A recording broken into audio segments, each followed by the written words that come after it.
sini kami akan menjelaskan mengenai pengaruh budaya bersosial media pada kesehatan mental.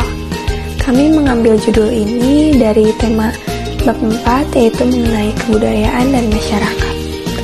Yang pertama itu kita menjelaskan mengenai pengenalan isu tentang lifestyle budaya bersosial media pada masyarakat. Perkembangan teknologi informasi membawa sebuah perubahan dalam masyarakat. Lahirnya media sosial ini menjadikan pola perilaku masyarakat mengalami pergeseran baik dalam budaya, etika, dan norma yang ada. Indonesia dengan jumlah penduduk yang besar dengan berbagai kultur, suku, ras, agama, dan beraneka ragam lainnya, banyak sekali potensi perubahan sosial dari berbagai kalangan usia, dari anak-anak, remaja, dewasa, hingga lansia juga bisa. Hampir semua masyarakat Indonesia memiliki dan menggunakan media sosial sebagai salah satu sarana untuk mendapatkan informasi dan untuk menyampaikan informasi ke publik. Jadi dapat disimpulkan bahwa media sosial adalah sebuah media online. Dengan para pengguna bisa dengan mudah berpartisipasi, berbagi, dan menciptakan isi untuk meliputi blog, jejaring sosial, forum, dan dunia virtual lainnya. Blog jejaring sosial merupakan bentuk media sosial yang paling umum digunakan oleh masyarakat saat ini. Apalagi saat ini sedang keadaan pandemi dan semua orang melakukan segala hal kegiatan melalui online. Perubahan-perubahan dalam hubungan sosial atau sebagai perubahan terhadap keseimbangan hubungan sosial dan segala bentuk perubahan-perubahan pada lembaga-lembaga masyarakat di dalam suatu masyarakat yang mempengaruhi sistem sosialnya, termasuk di dalamnya nilai-nilai, sikap, dan pola perilaku di antara kelompok-kelompok dalam masyarakat. Mengapa sosial media bisa berdampak pada kesehatan mental? Penggunaan media sosial yang kurang bijak dapat berpengaruh buruk terhadap kesehatan mental kita, dan juga media sosial juga dapat mempengaruhi pandangan diri remaja atau self-image dan hubungan interpersonal melalui perbandingan sosial dan interaksi negatif, termasuk cyberbullying. Saat ini, media sosial kerap dikaitkan sebagai salah satu faktor resiko depresi dan gangguan kecemasan. Kaitannya antara depresi dan media sosial tidak hanya seputar tekanan sosial untuk membagikan atau mengikuti berita terkini. Munculnya kondisi kejiwaan yang satu ini juga disebabkan oleh kecenderungan pengguna sosial media yang membandingkan dirinya dengan keberhasilan yang telah dicapai orang lain. Namun, tidak jarang rasa iri yang dapat memicu depresi justru muncul. Bahkan, perasaan ini memicu keinginan bunuh diri ketika melihat pencapaian kita tidak sebanding dengan teman-teman kita. Hubungan depresi dan media sosial juga berkaitan dengan koneksi yang kita miliki dengan teman-teman di jejaring tersebut. Koneksi yang terbentuk di media sosial tidak berlangsung melalui tatap muka secara langsung. Hal tersebut membuat koneksi yang terbentuk menjadi kurang memuaskan secara emosional, sehingga memicu munculnya rasa terasing dari kehidupan sosial. Dampak media sosial terhadap kesehatan mental.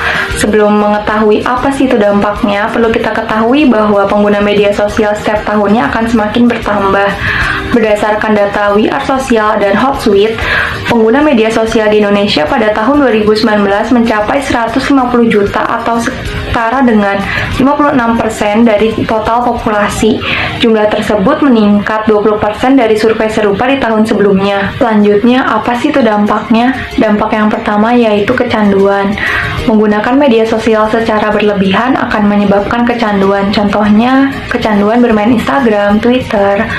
Kriteria kecanduan di sini seperti kita bermain Instagram sampai lupa waktu, lupa aktivitas lain, lupa kewajiban-kewajiban lain yang seharusnya kita lakukan. Sebetulnya, hal tersebut berakibat mempengaruhi suasana hati atau pikiran yang gampang berubah-ubah. seperti misalnya menjadi mudah cemas, mudah gelisah. Dampak yang kedua yaitu kesepian. Menurut ahli antropologi dan psikolog asal Inggris Rim Dunbar mengatakan bahwa otak manusia terbatas dalam menangani banyaknya teman. Hanya dengan interaksi sosial tatap muka langsung, seseorang dapat menjaga pertemanan dan hubungannya dengan orang lain. Artinya, banyaknya jumlah followers di media sosial tidak menjamin kebahagiaan seseorang dan tidak menjamin seseorang itu tidak merasa kesepian. Dampak yang ketiga yaitu kurang bahagia berujung depresi. Sering terjadi media sosial menjadi ajang membandingkan diri dengan orang lain.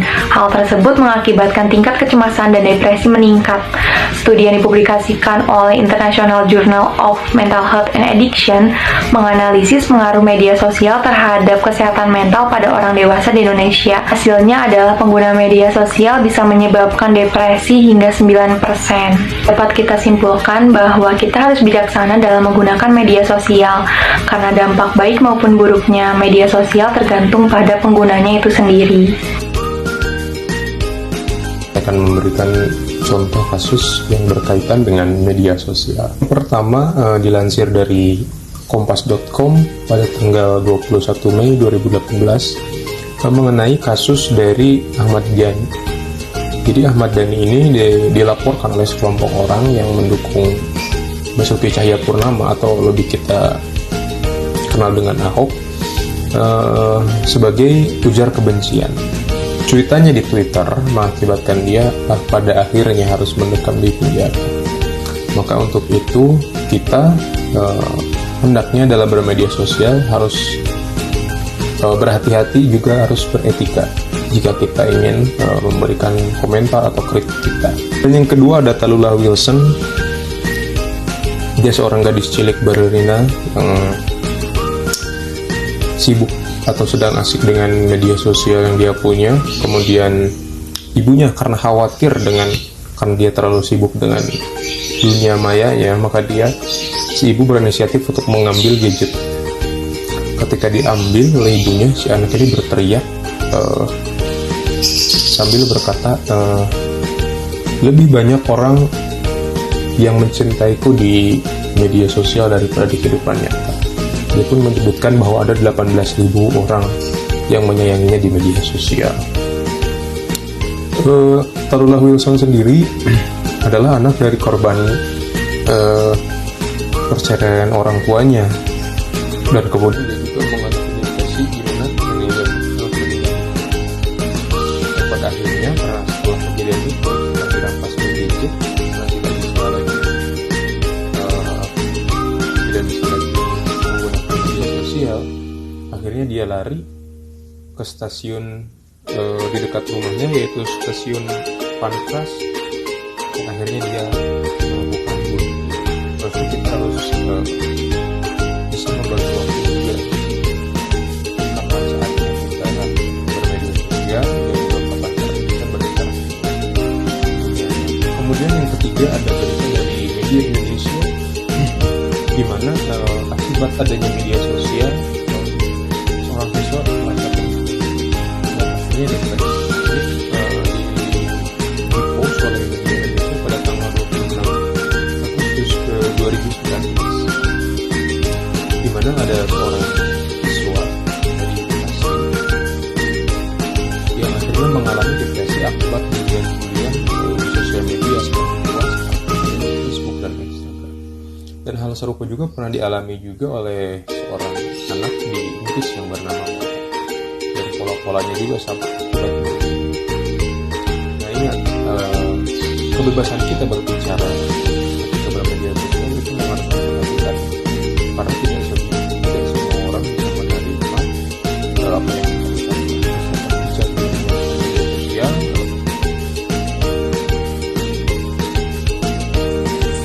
Ada 6 saran menurut psikolog untuk mengurangi bahaya penggunaan media sosial terhadap kesehatan mental dan psikis. Yang pertama, batasi waktu Anda dan tempat untuk memakai media sosial. Penggunaan media sosial dapat mempengaruhi komunikasi langsung dengan orang lain. Nah, dengan cara mematikan notifikasi dari media sosial atau menyalakan mode pesawat pada waktu tertentu setiap harinya, Anda bisa berhubungan baik dengan orang lain Misalnya tidak mengecek media sosial saat sedang makan bersama keluarga dan teman. Lalu yang kedua ada jadwalkan periode detoksifikasi. Menurut beberapa penelitian menunjukkan bahwa detoksifikasi media sosial atau jeda selama 5 hari sampai seminggu dapat menurunkan level stres dan meningkatkan kepuasan hidup. Jadi mulailah jadwalkan jeda harian dari media sosial selama beberapa hari. 3. Perhatikan apa yang Anda lakukan dan bagaimana perasaan Anda. Coba gunakan platform online favorit Anda pada waktu dan durasi yang berbeda setiap harinya untuk melihat bagaimana perasaan Anda saat itu dan setelahnya. Anda mungkin menemukan bahwa menggunakan media sosial dengan waktu yang singkat akan membantu Anda dan merasa lebih baik ketimbang menghabiskan waktu 45 menit untuk menelusuri situs feeds secara mendalam. Jika Anda merasa menghabiskan energi untuk mengakses Facebook setiap tengah malam dan berujung pada timbulnya rasa buruk tentang diri sendiri, sebaiknya tidak membuka laman tersebut setelah pukul 10 malam. Lalu yang keempat ada gunakan media sosial dengan penuh kesadaran. Apabila membuka Twitter telah menjadi hal pertama yang dilakukan di pagi hari, apakah itu karena ingin mengetahui berita terkini atau hanya kebiasaan sebagai pelarian untuk menghadapi hari baru? Apakah Anda justru memilih melihat unggahan di Instagram ketimbang mengerjakan tugas kuliah? Jawablah pertanyaan ini secara jujur kepada diri sendiri, lalu putuskan apakah hal tersebut memang harus Anda lakukan. Lalu yang kelima ada pangkas. Seiring berjalannya waktu, banyak orang atau organisasi yang Anda ikuti di media sosial. Beberapa konten menarik untuk dilihat, namun ada banyak yang akan membosankan, menjengkelkan, menyebalkan, dan bahkan lebih buruk lagi. Ini waktu yang tepat untuk Anda berhenti mengikuti, membisukan, dan menyembunyikan kontak Anda. Mereka tidak akan menyadari apabila Anda melakukan pangkas media sosial. Hasilnya hidup Anda akan menjadi lebih baik. Lalu yang terakhir, media sosial bukan pengganti kehidupan nyata. Menggunakan Facebook untuk mengetahui kabar sepupu atau orang terdekat Anda, namun jangan menunda kunjungan setelah berbulan-bulan lamanya. Kicauan di Twitter dengan rekan kerja atau kerabat bisa menarik dan menyenangkan, asalkan interaksi tersebut tidak menggantikan komunikasi langsung dengan mereka. Saat digunakan dengan penuh kesadaran dan pertimbangan, media sosial merupakan alat tambahan yang berguna bagi kehidupan sosial Anda. Namun, hanya orang yang sedang duduk di hadapan Anda yang dapat memenuhi kebutuhan dasar manusia untuk rasa keterhubungan dan keberadaan diri. Adanya pengaruh pengguna media sosial terhadap kesehatan mental dapat mengakibatkan kecanduan, stres, kurang bahagia hingga berujung depresi. Pengaruh pengguna media sosial terhadap kesehatan mental secara keseluruhan memberikan pengaruh pada tingkat rendah atau lemah. Kesehatan mental dipengaruhi oleh faktor lain. Faktor lain yang menyebabkan kesehatan mental baik ataupun buruk, yaitu faktor internal, adalah faktor bawaan para pengguna, dan juga faktor eksternal para pengguna seperti media sosial selain Instagram, keluarga, kerabat, atau teman.